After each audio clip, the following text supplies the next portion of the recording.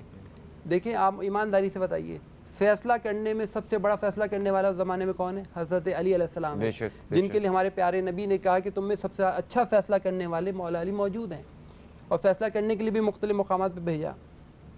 ایک مقدمہ ہوا، جہاں جہاں میری آواز اب تک کے چینل سے لوگ سن رہے ہیں، اس فیصلے کو سمجھیں کہ امام حسن علیہ السلام نے کتنا اہم فیصلہ کیا۔ ایک شخص ایک ویرانے میں بکری کو ذبح کر رہا تھا، ٹھیک ہے، اس کے ہاتھ میں چھری تھی، چھری پہ خون لگا ہوا تھا، ٹھیک ہے، اس کو ضروری حاجت پیش آئی، وہ ضروری حاجت کے لیے چلا گیا۔ جب واپس آیا تو وہاں دیکھا ایک آدمی مرا ہوا ہے، اس کا مرڈر ہو گیا تھا، اس کو قتل کر دیا تھا کسی نے، اور وہاں اس کا خون بہہ رہا تھا۔ اسی وقت لوگ جمع ہو گئے۔ جب لوگ جمع ہو گئے تو دیکھا ایک آدمی وہاں تو کھڑا ہوا ہے، ہاتھ میں چھری ہے، چھری میں خون بھی لگا ہوا ہے، اس کے کپڑے پہ بھی خون لگا ہوا ہے، لوگوں نے پکڑ لیا اسی نے قتل کیا ہے، وہ جو بکری کو ذبح جس نے بکری کو ذبح کیا تھا۔ لوگ اسے پکڑ کر لے آئے حضرت علی کے پاس کہ یا علی اس نے تو ایک شخص کا مرڈر کر دیا، ایک شخص کو قتل کر دیا، آپ فیصلہ کیجئے۔ حضرت علی نے اس سے پوچھا تمہارے پاس صفائی میں کہنے کو کچھ ہے؟ اس نے کہا یا علی میں کیا کہوں، میرے پاس صفائی کو تو کچھ نہیں ہے، وہاں ایک شخص مرا ہوا تھا، ان لوگوں نے مجھے پکڑ کے لیا، میں انکار کروں گا تو کون سنے گا۔ ابھی یہ بات ہو ہی رہی تھی کہ ایک شخص دوڑا ہوا آ گیا، اس نے کہا یا علی یہ بے گناہ ہے، اس نے قتل نہیں کیا، میں نے قتل کیا ہے۔ جیسے یہ بات ہوئی اب حضرت علی نے کہا اس کا فیصلہ میرا بیٹا امام حسن علیہ السلام کریں گے، ان کو امام حسن کے پاس لے جاؤ۔ وہ لوگ امام حسن علیہ السلام کے پاس آئے۔ امام حسن علیہ السلام نے کہا دیکھو یہ شخص تو ویسے ہی بے گناہ ہے، اس نے قتل نہیں کیا، اس شخص نے اعتراف کر لیا، لیکن دوسرے شخص کو بھی سزا نہیں ہوگی، اس لیے کہ قرآن میں ہے کہ جس نے ایک زندگی کو بچایا اس نے پوری انسانیت کو بچایا۔ تو جو ایک زندگی کو بچا رہا ہے اس نے پوری انسانیت کو بچایا۔ امام حسن نے کہا اس کو سزا نہیں ہوگی، جو مقتول ہوا ہے اس کا مال، اس کی دید بیت المال سے ادا کر دی جائے گی۔ تو امام حسن نے بتایا کہ زندگی بچاؤ، آج ہم ایک دوسرے کو مارنے پہ لگے ہوئے ہیں۔ یہ نہیں سوچ رہے کہ آخرت میں کیا ہوگا. لوگ آخرت کو بھولے ہوئے. ہم دیکھتے ہیں نا کہ کیمرے کی آنکھ دیکھ رہی ہے, ہمیں بھی کیمرہ دیکھ رہا ہے, ہم ڈرے بیٹھے رہتے ہیں, لیکن یہ نہیں دیکھتے کہ ایک آنکھ اللہ کی بھی ہے جو ہمیں دیکھ رہی ہے. اگر ہمیں یقین ہو جائے اللہ دیکھ رہا ہے تو یہ برائیاں ختم ہو جائیں. بالکل بالکل صحیح فرمایا آپ نے. جی علامہ صادق نقشبندی صاحب, آپ کس طرح بات کو آگے بڑھائیں گے؟ ماشاءاللہ بڑا اچھا یہ فرما رہے ہیں ماشاءاللہ. امام جلال الدین سیوطی رحمۃ اللہ علیہ فرماتے ہیں کہ حضور علیہ الصلوۃ والسلام نے امام حسن کو اٹھایا, اور اٹھانے کے بعد آپ نے اپنی زبان مبارک باہر نکالی, اور جب زبان مبارک باہر نکالی اس کی سرخی کو دیکھ کر حضرت امام حسن مسکرائے اور ہنسے اور خوش ہوئے. اور پھر ایک موقع پر حضرت امام حسن کو حضور علیہ السلام نے بوسہ دیا. تو بچوں کو پیار بھی کرنا چاہیے. تو اس وقت مشکاۃ شریف میں آتا ہے کہ اس وقت ایک شخص بیٹھا ہوا تھا, اس نے کہا یا رسول اللہ میرے 10 بیٹے ہیں سبحان اللہ, اور میں کسی کو پیار نہیں کرتا, یعنی اولاد ہے مگر میں پیار نہیں کرتا. صحیح ہے. جب یہ کہا تو حضور علیہ الصلوۃ والسلام نے ایک جملہ ارشاد فرمایا, حضور کا فرمان کہ حضور نے فرمایا من لم یرحم صغیرنا ولم یؤکر کبیرنا فلیس منا. جو بچوں پر شفقت نہ کریں, جو بڑوں کا ادب نہ کریں, توقیر نہ کریں, وہ ہم میں سے ہی نہیں ہے. تو یہاں سے پتہ چلا کہ یہ جو اس طرح کے مادر یا پدر یا ایسے والد جو اپنے بچوں پر ایک روبیسٹ بن کر اور ان کو یعنی کہ روب دکھانا اور ان کو جلال دکھانا, یہ طریقہ نہیں ہے, بلکہ میرے آقا کا طریقہ اپنانا چاہیے کہ حضور علیہ الصلوۃ والسلام پیار کیا کرتے تھے. اور کتنی بڑی بات آپ نے فرمائی کہ جو بچوں پر شفقت نہ کرے, بڑوں کا ادب نہ کرے, وہ ہم میں سے نہیں. تو اسی لیے جو ہے وہ بچوں کو پیار دینا چاہیے. مسجد میں جب کھیلتے رہتے تھے امام حسن اور امام حسین سجدہ کر رہے ہیں رسول پاک صلی اللہ علیہ وآلہ وسلم کے کندھوں پہ, اور پھر یہاں تک کہ جو ہے حضور علیہ السلام کا اپنے ان نواسوں سے اتنا پیار تھا کہ بعض مطلب امام حسن رضی اللہ تعالی عنہ, امام جلال الدین سیوطی کہتے ہیں کہ نماز میں حضور علیہ السلام ہوتے نا تو بعض دفعہ آپ کے کمر مبارک پر وہ چڑھ جاتے تھے, اور چڑھ جاتے تو حضور علیہ السلام تسبیح کو لمبا کر دیا کرتے تھے کہ بھئی ایسا نہ ہو کہ میں اٹھوں اور جو ہے وہ میرے نواسے گر نہ جائیں, ان کو تکلیف نہ ہو اتنا وہ یہ. تو اس سے پتہ چلتا ہے کہ بچوں کو پیار دینا چاہیے. مگر حضور کا ایک اور فرمان ملتا ہے, اور وہ فرمان ہم سب کے بچوں کے لیے کہ وہ ادب ہو, اور ان کو ادب بھی سکھانا چاہیے. یعنی تربیت بھی ہونی چاہیے, پیار بھی دینا چاہیے, اور اس کے ساتھ ساتھ تربیت بھی دینا چاہیے. تربیت اور ادب کے حوالے سے مسجد کا ذکر ہو رہا ہے, بچوں کا ذکر ہو رہا ہے, تو کل بھی ہم نے وہ نماز کے حوالے سے پروگرام کیا تو اس میں اس بات کی طرف اشارہ دیا تھا کہ عموماً ایسا ہوتا ہے کہ جب بھی نماز کے لیے کھڑے ہوتے ہیں جماعت کے لیے, تو جو مولوی صاحب ہوتے ہیں وہ یہ فرما دیتے ہیں کہ بچے پچھلی صفوں میں چلے جائیں. تو پچھلی صفوں میں جانے کے بعد جو ہے وہ بچے صرف شرارتیں کر رہے ہوتے ہیں, کیونکہ سارے بچے اکٹھے ہو جاتے ہیں. ہم نے بھی پچھلی صفوں میں نمازیں پڑھی ہیں جب بچے تھے. تو وہ اس کے لیے یہ کہا جاتا ہے, کچھ لوگ کہتے ہیں کہ جو بہترین طریقہ ہے وہ یہ ہے کہ بچوں کو اپنے ساتھ ہی کھڑا کیا جائے اور انہیں اپنے ساتھ نماز پڑھائی جائے, تاکہ وہ بھی کچھ سیکھیں, ان ماحول بھی خراب نہ ہو اور ان کی تربیت اچھے انداز سے ہوتی رہے. تو اس میں کچھ صف ٹوٹنے کا جو ہے وہ کندھے سے کندھا ملانے کا میرا خیال اس طرح کے کچھ احکامات کی وجہ سے بچوں کو پیچھے بھیجا جاتا ہے, مگر بچوں کو پیچھے بھیجنا بھی حل نہیں ہے. ہاں اصل میں پتہ ہے کیا ہے, ایک بات تو یہ ہے وہ اصل میں بات یہ ہے کہ اس کے مختلف اس کے جوابات ہیں. پہلی بات یہ ہے کہ حضور علیہ السلام کے دور میں بھی باقاعدہ صفیں ہوتی تھیں, اس میں مردوں کی پہلے صفیں ہوتی تھی, اس میں بچے ساتھ میں کھڑے ہونے کی اجازت نہیں ہوتی تھی. مردوں کی صفیں جب مکمل ہوتی تھی اس کے بعد بچوں کی صفیں ہوا کرتی تھی, بچوں کی صفوں کے بعد پھر خواتین کی صفیں ہوا کرتی تھی. تو اس طرح خواتین کی صفیں حضور کے دور میں باقاعدہ خواتین آتی تھیں اور نماز وغیرہ پڑھتی تھی. پھر فاروق اعظم رضی اللہ تعالیٰ عنہ نے باقاعدہ خواتین کو منع کر دیا تھا کہ اب نہیں آئیں, کیونکہ اس دور میں جو ہے وہ حضرت عمر فاروق رضی اللہ تعالیٰ عنہ نے باقاعدہ منع کر دیا تھا کہ خواتین مسجد میں نہیں آئیں, چونکہ حضور کے دور میں بہت پردہ داری کا سلسلہ تھا, اور اس لیے جو ہے حضور کے دور میں وہ دین مکمل نہیں ہو گیا تھا. نہیں, حضور کے دور میں تو مکمل ہو گیا تھا, مگر بعد میں بہت ساری چیزوں کی ترمیم ہوئی نا, جیسے کہ قرآن پاک حضور کے دور میں باقاعدہ کتابی صورت میں نہیں تھا, اعراب بعد میں لگے. ہاں بعد میں اعراب لگے, بعد میں جو ہے وہ قرآن پاک کو کتابی صورت میں جمع کیا گیا. تراویح کا سلسلہ حضرت عمر فاروق رضی اللہ تعالیٰ عنہ نے رکھا. تو بہت چیزیں ایسی تھیں جو جیسے جیسے ضرورت تھی اور شریعت سے ٹکراتی نہیں تھی, تو اس چیز کو شریعت کے اندر اسلام وہ کیا گیا. ٹھیک ہے. تو اس حوالے سے جو ہے وہ ایک تو یہ تھا کہ حضور کا حکم بھی ہوتا تھا, ایک بات. دوسری بات یہ ہے کہ بچے نماز میں بڑوں کے ساتھ کیوں نہ کھڑے ہوں. سوال یہ بھی ہے کہ بچے چونکہ وجہ اس کی یہ کہ جب تک بالغ نہیں ہوگا وہ صاحب مکلف نہیں ہوگا, اور جب صاحب مکلف نہیں ہوگا تو اس کا